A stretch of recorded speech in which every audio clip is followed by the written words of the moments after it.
Buenas noches, familia Victorina y comunidad en general. En esta oportunidad, el día de hoy, nuestra Casa de Estudios da inicio a las actividades programadas para celebrar el bicentenario de la independencia de nuestro querido Perú.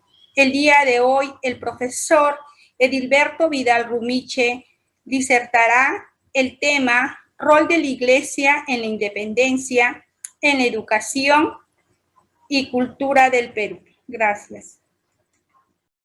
Buenas noches, estimada concurrencia. Vamos a dar inicio a unos días de ponencia por nuestro bicentenario patrio, la independencia del Perú, que para nosotros es de un profundo significado. Un saludo muy cordial e institucional a la doctora Digna Rosales Farfán, directora del Instituto Superior Pedagógico Público, hermano Victorino Eloy Goicoechea, al magíster Sergio Enrique Curay Villanueva, jefe de unidad académica, al magíster Miguel Cisneros Castillo, jefe de investigación, a la magíster Rosa Cusquein, jefa de formación en servicio, al magíster Manuel Albán, secretario académico, a la magíster Pilar García, coordinadora académica. Un fraternal saludo y abrazo a los compañeros y amigos docentes de nuestra institución y a nuestros estudiantes, a nuestros amigos de las distintas carreras de educación inicial, de educación física y de computación e informática. Para ellos un fraternal abrazo. Para nuestros amigos personal administrativo, todos formamos esa gran familia. Y para todos los amigos, amigas, que en esta oportunidad nos están compartiendo esta alegría con nosotros de poder escuchar, participar de estas disertaciones. Toca a mi persona, profesor Edilberto Vidal Rumiche, del área de Religión, Filosofía y Ética. En la institución, pues, ya como muchos otros amigos, tenemos 3 décadas al servicio de la formación de los maestros de nuestra bella ciudad sullana, de nuestra región del país. En esta noche tócame disertar de un tema que quizás guarda mucha relación y hasta cierto punto estímulo para poder haber logrado lo que hoy celebramos durante estos bicentenarios. Y en esta oportunidad, tócame compartir mi reflexión respecto a la Iglesia en el proceso histórico del Perú y sus aportes en la educación y la cultura. Sin antes hacer hincapié en lo siguiente: realizar un recorrido histórico no es fácil. ¿Por qué? Porque corremos la tentación de examinar los acontecimientos desde un punto de vista solamente humano, olvidando una realidad, que la Iglesia contiene un elemento sobrenatural que debemos nosotros tener presente para comprender su presencia en la historia, ¿no? No podemos tapar el sol con un dedo, decimos. Y esto, pues, podemos constatar las ocasiones, las circunstancias ligadas al pecado dentro de la historia de la Iglesia. Y esto nos conlleva a emitir a veces juicios incorrectos, sino que debemos entenderla como la Iglesia fundada por Cristo y que es santificada por Él. Y que el mal siempre está pues unido a toda realidad humana mientras vivamos en este mundo. No podemos examinar la historia solamente con criterios humanos, utilizando quizás métodos, instrumentos de la ciencia histórico sociales, porque eso no nos dará una comprensión plena de la presencia del pueblo de Dios en el tiempo. Recordemos que la Iglesia está presente en el tiempo, pero escapa a las leyes de la historia. ¿Por qué? Porque la gracia y el amor de Dios siempre se manifiestan en ella, incluso en situaciones que humanamente podrían ser consideradas como fracasos históricos.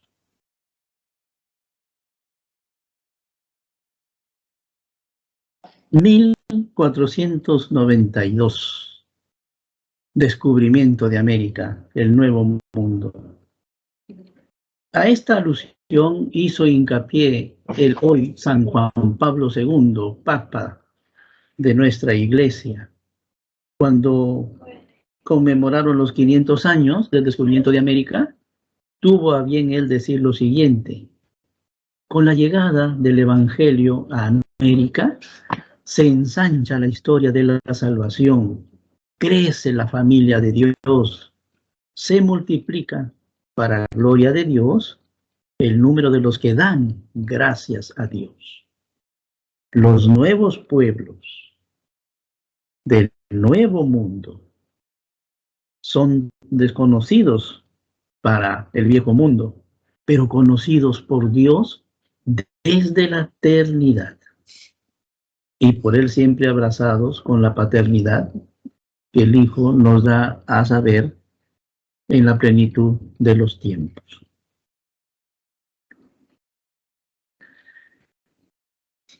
Descubrimos que en América Latina hay un bagaje cultural, una síntesis cultural mestiza, que fue posible gracias a la fe. Se formó una nueva realidad que, a la sombra de la fe, toma elementos de la cultura española y las culturas aborígenes, dando paso a una expresión cultural.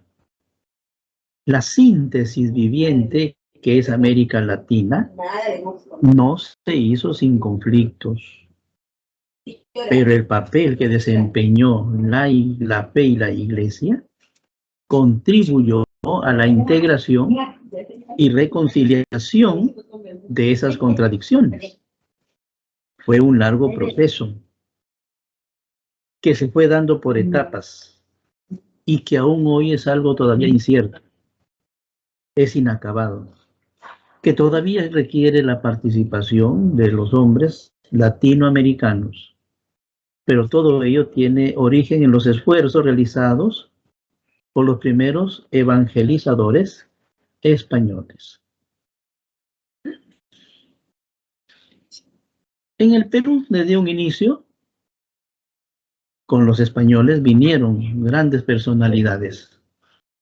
Los primeros que llegaron fueron los dominicos, entre ellos Fray Vicente Valverde. Quizás nos trae a la memoria la personalidad de este sacerdote dominico o la historia. Pues recordemos que él fue quien acompañó a los españoles en el momento de la captura de Atahualpa. Muchos quizás se quedaron solamente en ese personaje, en esa circunstancia, en esa escena. Y verdaderamente la personalidad de Fray Vicente Valverde va más allá. Va más allá. Se le reconoce como protector de los indios. Redactó varios informes en los que denunciaba los malos tratos y violencia de los derechos humanos de los que eran víctimas los indígenas, especialmente en esos momentos convulsionados de las guerras civiles entre pizarristas y almagristas. Valverde fue muerto en circunstancias misteriosas cuando se dirigía al encuentro del gobernador Vaca de Castro, con el fin de poner solución y discordia y por falta de solidaridad y unión que había entre los españoles en el territorio que él gobernaba pastoralmente. Otro dominico que sobresale es Fray Tomás de San Martín, dedicado a la promoción humana de los indígenas. Consiguió donaciones españolas que le permiten erigir escuelas en su territorio. Otro grupo religioso fueron los franciscanos. En 1548 aproximadamente, entre ellos destacan el padre Rick, que además de enseñar la doctrina cristiana, enseñó a los indios las técnicas de la agricultura, arar con bueyes, hacer yugos, arados, carretas, la manera de contar con cifras, la gramática española, a leer y escribir, el arte de tocar instrumentos musicales y otros oficios. Esto hace hincapié que la iglesia desde los primeros siglos, cuando se aparecieron los primeros conventos monacales, pues no solamente vivían los monjes dentro de ahí, sino que además se formaban comunidades, ¿no? Familias que se agrupaban alrededor de ese convento. ¿Por qué? Por todo lo que compartían ellos, sabiduría, técnica. Pues aprovechaban esa situación y tenían una riqueza cultural abundante, pues, ¿no? Y esto no solamente quedó ahí, sino que siempre los misioneros a donde van llevan esa consigna, no solamente a adoctrinar, sino también enseñarles otras artes. Como decimos, no solamente se brinda el pescado, sino se enseña a pescar. A pescar. Otro grupo que destaca fueron las órdenes de los padres agustinos, que llegaron en el 1551.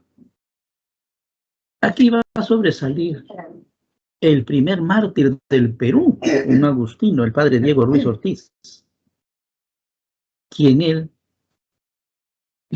fue el que bautizó a Ticto Tupa Yupanqui.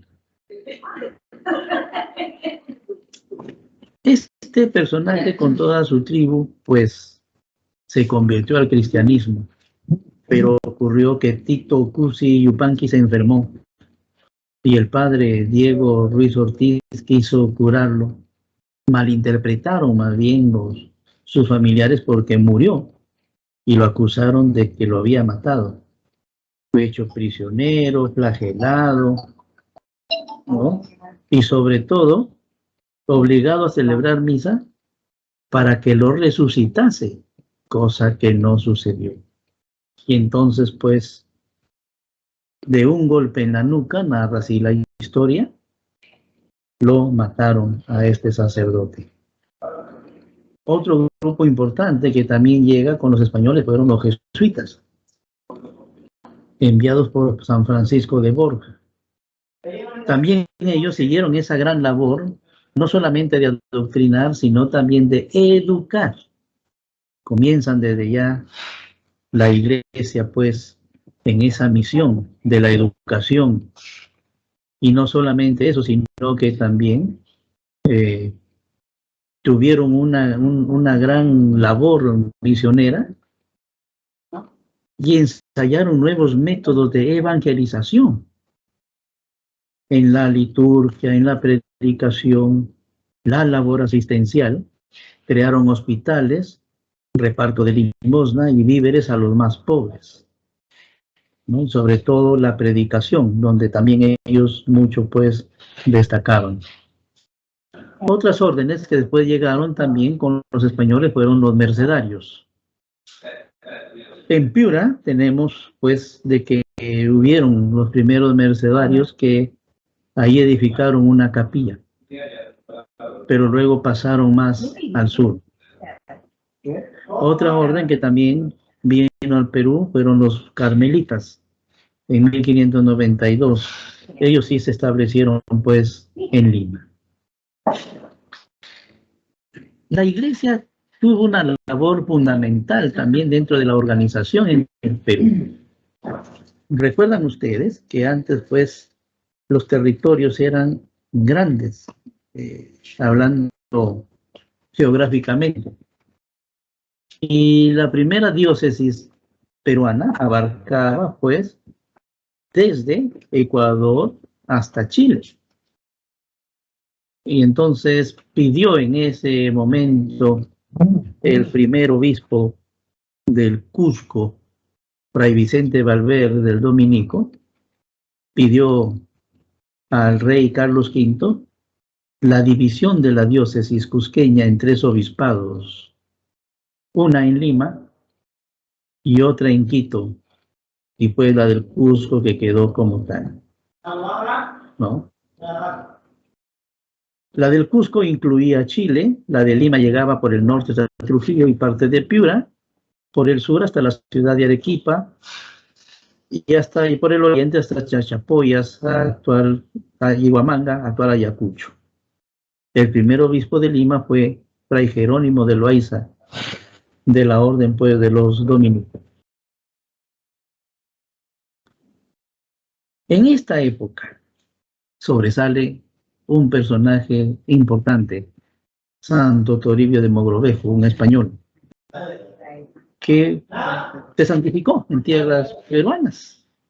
Primer santo, Santo Toribio de Mogrovejo, al igual que Santa Rosa, San Martín de Porres, San Juan Macías, pues todos ellos son de esa época. Toribio de Mogrovejo llegó a ser el arzobispo de Lima, importante, pues de todo el tiempo de su estadía en el Perú, más pasó fuera. 25 años de su gobierno, solo 8 años pasó en Lima, y el resto los pasó visitando sus territorios. Y sobre todo, pues, adoctrinando, bautizando, santificando, como se da en la misión de ellos, de santificar, de gobernar, de enseñar. Trasciende Santo Toribio porque él realizó un concilio limense muy importante, el tercer concilio limense.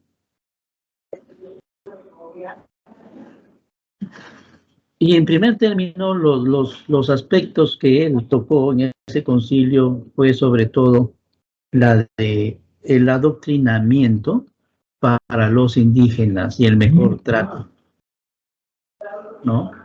Que los obispos deben tomar posición en favor y defensa de los indios. Y también, pues, a los curas y otros ministros eclesiásticos que se acuerden que son pastores y no carniceros.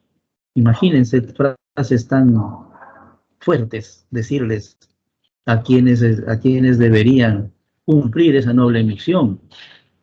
Porque sabemos que la ansiedad, el poder trae, pues, muchas veces destrucción de la persona. Y como decía desde un inicio, la iglesia tiene problemas, ha tenido problemas. Pero a pesar de ello, la iglesia sigue en su cumpliendo su misión. Toribio Mogrovejo creó también el primer seminario. Acababa de concluir el Concilio de Trento y aplicó los cánones referente a lo que el concilio había determinado en aspecto de doctrina y disciplina. Por eso, él, fiel a esos requerimientos, pues erigió el primer seminario que funcionó en un inicio, pues, con la Universidad Mayor de San Marcos. Al inicio le puso a ese seminario Santo Toribio de Astorga, no pensando que él posteriormente ese seminario pues llevaría su nombre. Hasta el día de hoy está vigente. Todavía sigue en la actualidad cumpliendo su misión en la ciudad de Lima. La iglesia cumple un rol importante y fundamental dentro de la cultura y de la promoción social. Las parroquias o doctrinas de indios, dentro de la labor evangelizadora, era una función cultural. Porque no solamente los responsables adoctrinaban a los cristianos, sino que también les enseñaban a leer, escribir, contar, junto con labores manuales, artesanía, educación musical, el canto y la ejecución de instrumentos. Surgen las cofradías de indios, pues ellos se enorgullecen de tener buenos músicos. Todas las órdenes religiosas crearon escuelas y colegios de diversos niveles y tipos de enseñanza, incluso incluyendo escuelas exclusivas para indios, donde se elevaba su nivel cultural. En estos colegios también enseñaron maestros laicos, animados del mismo impulso evangelizador. La primera universidad en América, fundada gracias a Fray Tomás de San Martín, de la Orden Dominica, es la actual Universidad Mayor de San Marcos, en 1551. Con el correr de los años iría alcanzando renombre gracias a la calidad de los profesores y a la cantidad de sus alumnos. El cargo de rector lo debía ejercer alternadamente un clérigo y un laico.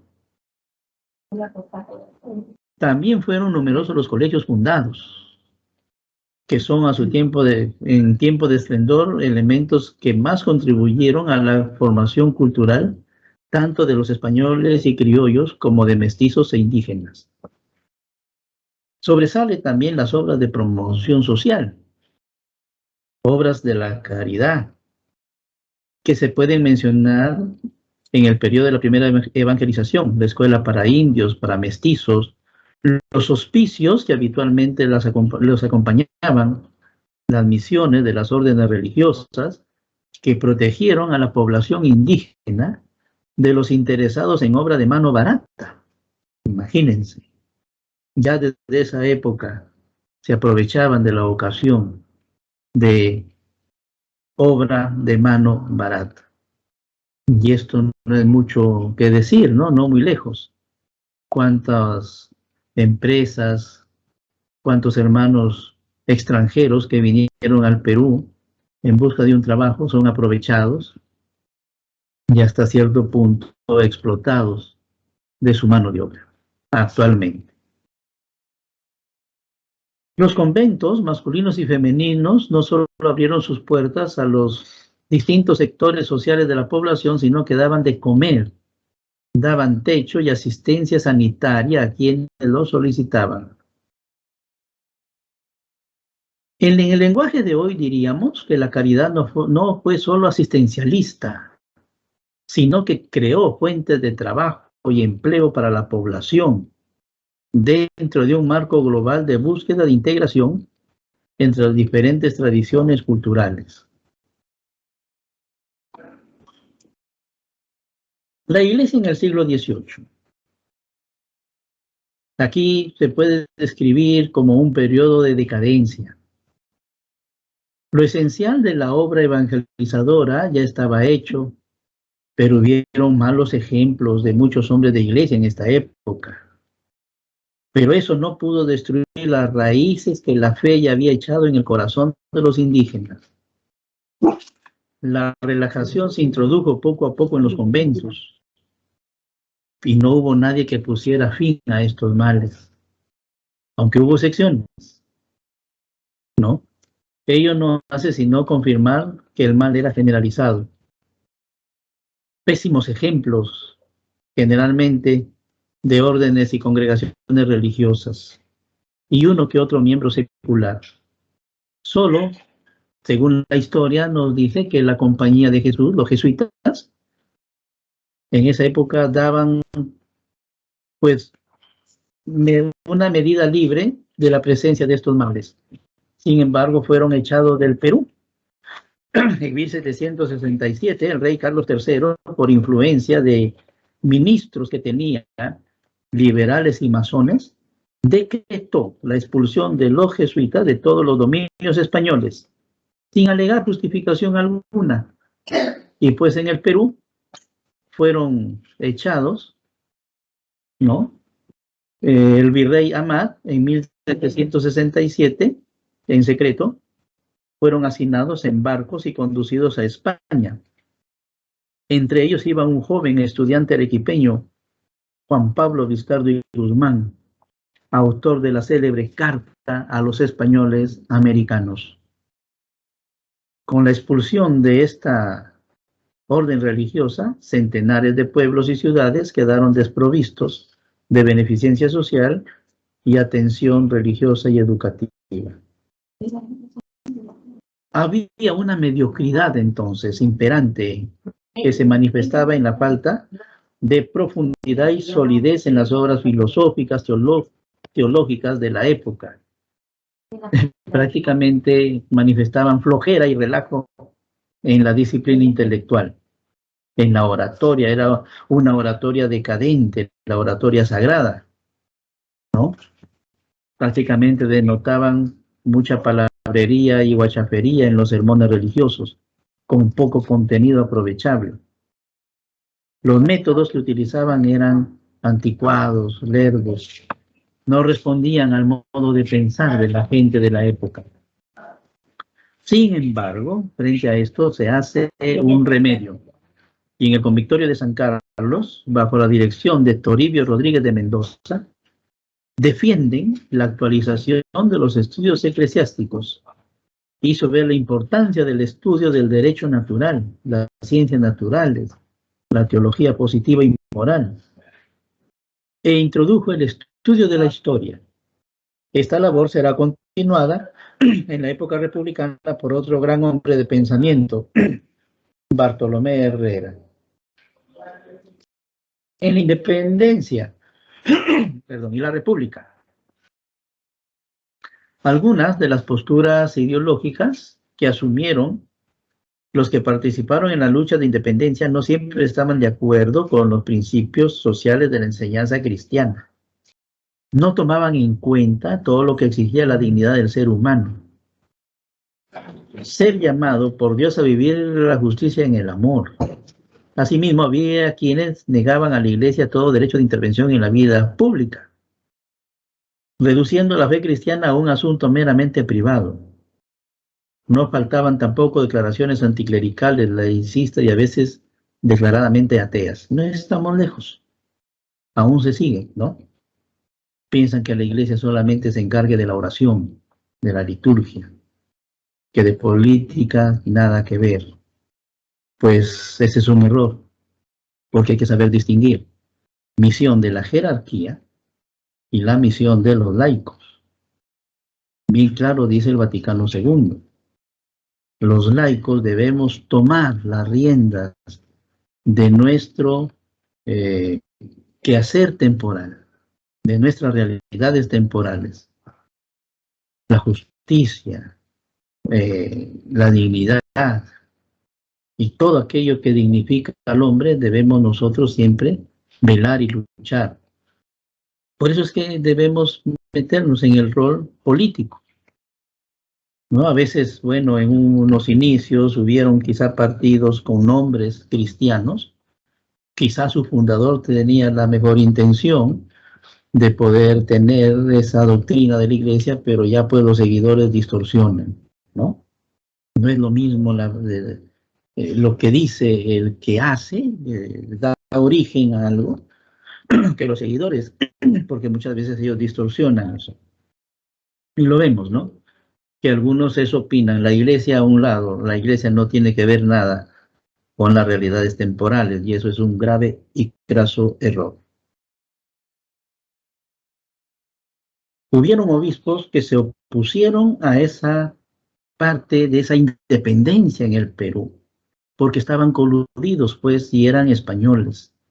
Hubieron otros que no se metieron, pero dejaron que se dé ese grito libertario y también colaboraron con la independencia, ¿no? Algunos, por ejemplo, obispos del Perú, frente al proceso de independencia, tomaron posición a favor o en contra. Hubo quienes estuvieron a favor de España y en contra de los independentistas, mientras que otros favorecían abiertamente la independencia del Perú. ¿Cómo? Mediante actividades, difundir propaganda recibida de Argentina y Chile, redactar manifiestos y proclamas, hacer de capellanes, ayudar material y moralmente a civiles y militares patriotas, disuadir a los realistas y convencerlos de que debían pasarse a las filas patriotas, auxiliar a los presos del Real Felipe y a otras cárceles, crear ambiente propicio a la independencia. Todo ello se hizo dentro de una línea de conducta y dignidad que iba de acuerdo con el Estado sacerdotal, sin intervenir directamente en las acciones de armas. O sea, ¿ven? La Iglesia estuvo metida, comprometida para poder llegar a esto. ¿Por qué? Porque si ella misma promueve y proclama la libertad del hombre, pues con mayor razón debe incentivarla, ¿no? Y siempre se dice de la libertad personal se pasa a la libertad de la comunidad. Si yo me siento libre, ¿por qué no mis hermanos también van a querer sentirse libres? Y es ese gran deseo. No solo en el Perú, sino en toda Latinoamérica, la Iglesia siempre ha estado vigente. En México, por ejemplo, ¿no? El cura Dolores y varios sacerdotes que también se metieron a la causa revolucionaria. ¿Por qué? Porque querían a un pueblo libre. ¿Por qué? Porque Dios crea al hombre libre y el hombre pues es miembro de una sociedad. La situación de la Iglesia durante los años de la República en el siglo XIX no fue fácil. Muchos obispos y sacerdotes forzosamente fueron llevados al exilio por hallarse identificados con la causa realista. Y esto devino en una insuficiencia atención pastoral de los fieles cristianos. Otra razón, la ideología liberal predominante entre gobernantes e intelectuales del nuevo régimen republicano consideraba a lo religioso como un asunto exclusivamente privado, sin derecho a tener presencia en la vida pública. No olvidemos que la Iglesia siempre ha tenido reparos frente al liberalismo, ¿no? Y la doctrina social de la Iglesia en varias encíclicas pues ataca y condena al liberalismo. ¿Por qué? Porque propicia un individualismo que se olvida fácilmente de la caridad y la solidaridad con los demás, y porque exacerba tanto la iniciativa privada que los más débiles quedan a merced de los más poderosos. Suelen subordinar los valores religiosos a los económicos y políticos. Pasados los años de la emancipación, la situación no era muy buena. Varias diócesis quedaron sin obispos. La cantidad de sacerdotes era reducida en relación a la cantidad de fieles que debía atenderlos pues espiritualmente. Se escasearon las vocaciones sacerdotales y religiosas. La educación católica en las escuelas que se habían fundado pues decayó, era pobre e insuficiente. El ambiente civil se vio dominado por el laicismo y el liberalismo y junto con la masonería tomaron impulso, fomentando una mentalidad que tendía a prescindir de la Iglesia en la vida pública, relegándola a los templos y a la sacristía, ¿no? Vemos entonces esa gran influencia que tuvo y que la Iglesia tuvo que luchar. Hubieron obispos, sacerdotes que no se dejaron relegar a lo que pretendían los civiles en esa época. A esto hay que añadir el empobrecimiento económico que originó en la Iglesia las guerras de la independencia. Tanto los realistas como patriotas, ya sea voluntariamente, ya sea a la fuerza, impusieron contribuciones, confiscaron los bienes que pertenecían a las diócesis, parroquias e instituciones eclesiales. Bienes raíces pasaron a otras manos ajenas a la Iglesia. Muy poco fue lo que el Estado ayudó a la Iglesia. Eso contribuyó a que junto con el desprecio y la burla con que se miraba el ejercicio del sacerdocio, tampoco pues resulte atractiva una ocupación que no contaba con medios adecuados de subsistencia para una vida digna.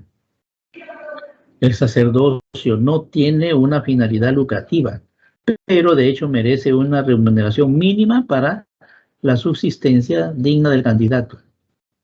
Este fue uno de los factores que dieron como consecuencia el que muchas parroquias no contaran con sacerdotes que las atendieran.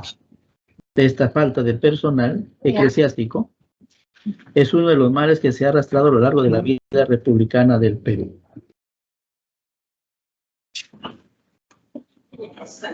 Dentro del bagaje cultural, cabe resaltar la religiosidad de nuestro pueblo, gracias al impulso, a la devoción que trajeron pues los sacerdotes españoles, la devoción a la Virgen. Vemos varios santuarios que hay en nuestro Perú, y en Piura, santuario de la Virgen de la Merced, que así sucesivamente en grandes ciudades, pues a nuestra Madre de los Cielos se le rinde un culto especial. Y no dejando de lado pues la adoración a nuestro Señor. El Perú pues está bajo la inspiración, el cuidado, la custodia del Sagrado Corazón de Jesús. El mes de junio pues es un mes consagrado al Corazón de Jesús del Perú, y esto lo promovieron pues en la iglesia. Gran devoción también al Señor, a Cristo, bajo la advocación del Señor de los Milagros, ¿no? Es algo que pues desde tiempos atrás viene esa tradicional fiesta del Señor de los Milagros, ¿no? El Señor de los Milagros, en el cual hasta el día de hoy pues se fomenta esa gran vivencia, ¿no? Desde 1650, esa devoción hasta la actualidad. También sobresalen gente muy docta, sabia, ¿no? Gente de iglesia que contribuyó también al pensamiento cristiano. Tenemos a Víctor Andrés Belaúnde, José de la Riva Agüero, José Luis Bustamante y Rivero, grandes intelectuales que contribuyeron también. A partir del Concilio Vaticano II, la Iglesia peruana da un rol fundamental al laico. Entonces ya son los laicos comprometidos los que asumen ese rol de las misiones, ¿no? ¿Por qué? Una, decimos, por la falta de vocaciones sacerdotales y religiosas. Entonces hay laicos que consagran sus momentos, su vida, su espacio, para poder pues cumplir con esa noble misión que Cristo les dejó. Vayan por todo el mundo, bautícenlos, ¿no? Entonces, esa misión sigue vigente.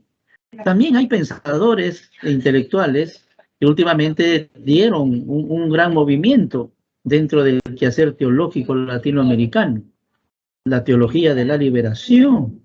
Recordamos al padre Gustavo Gutiérrez, un peruano, que llevado por la problemática no solamente peruana, sino latinoamericana, en la que muchas veces los ricos se enriquecían a costa de pobres, que cada vez eran más pobres, y fue lo que dijo Juan Pablo II.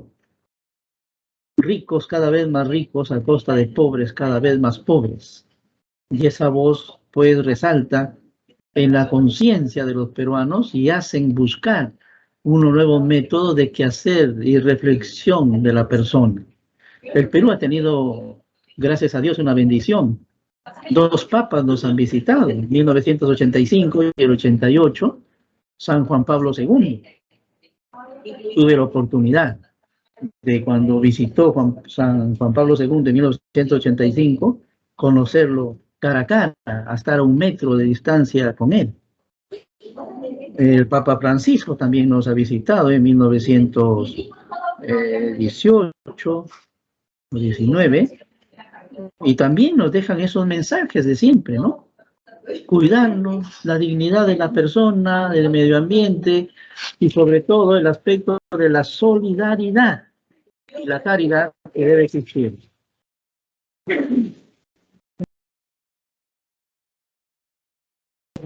Hoy en día también juega un rol importante la educación, ¿no? Los colegios, que tienen pues la mayoría, las arquidiócesis, ahora ya forman un consorcio de colegios católicos y todos llevados con esa noble misión de formar integralmente a la persona. Por eso podemos decir que la Iglesia en nuestro bicentenario sigue cumpliendo un rol fundamental. Primero, promocionando la dignidad de la persona humana, la cultura, la educación, promoviendo esa integridad, que no haya división entre lo que digo y hago, sino que es formar a una persona íntegra, pero que también sepa reconocer a un Dios y sepamos arrodillarnos solo a ese Dios para pedir fuerza, para seguir luchando. Como hemos dicho al principio, todavía es algo inacabado el quehacer del hombre latinoamericano. Hay mucho por hacer. Que estos 200 años sirva para nosotros un motivo de poder reflexionar, ¿no? Es la ocasión de experimentar, de ver una nueva forma de gobierno.